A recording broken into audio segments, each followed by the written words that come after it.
To assess the posture, in the posterior view, we align the plumb line midway between both the medial malleoli. It passes through external occipital protuberance. It passes midway between the head, midway between the trunk, midway between the gluteal fold, midway between both the knees, and midway between both the malleoli. As you can see, that slight part of chin is visible from here. That means there is slight rotation towards the right side. There is slight increase in the kyphosis in the upper thoracic region, slight increase in the lordosis in the lower lumbar region. There is no scoliosis present in the spine. Both the scapula inferior angle lie in the same plane. There is no prominence of medial border on both the sides.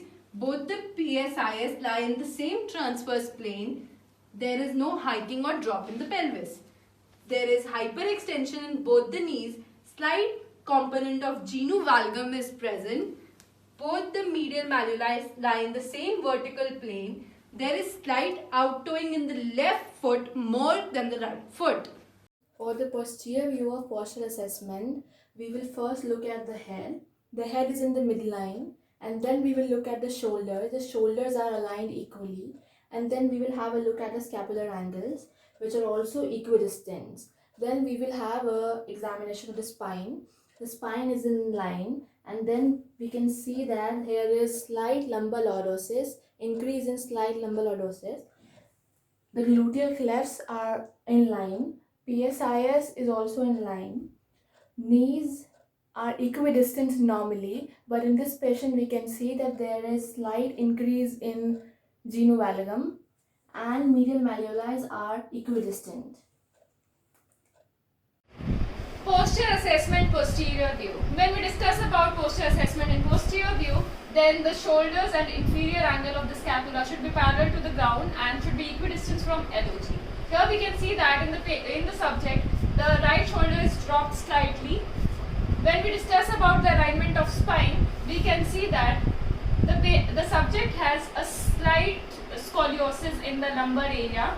There is decrease in kyphotic curve of the thoracic spine and slight decrease in the lumbar lordosis. So we can assume here that the subject has an army back posture. The waist angles and the gluteal fold should be equidistant from LOG and should be parallel to the ground. Here we can see in the subject that the mechanical axis of lower limb is displaced laterally, hence the subject has a slight genu varum, and the axis of ankle joint is also displaced laterally. Now look at the patient from back. Check the head is rotating or leaning to one side. You can see shoulder alignment of subject. We can palpate posterior reference points. Palpate the difference between medial border of scapula and spine and inferior angle of scapula. At the posterior examination, when we are examining spine, look for any lateral shifts that could indicate a scoliosis. Moving downwards, now compare both iliac crest and check the posterior superior iliac spine. On knee level, check carefully. You could identify valgus or varus positioning, but we can see here knee positioning are normal.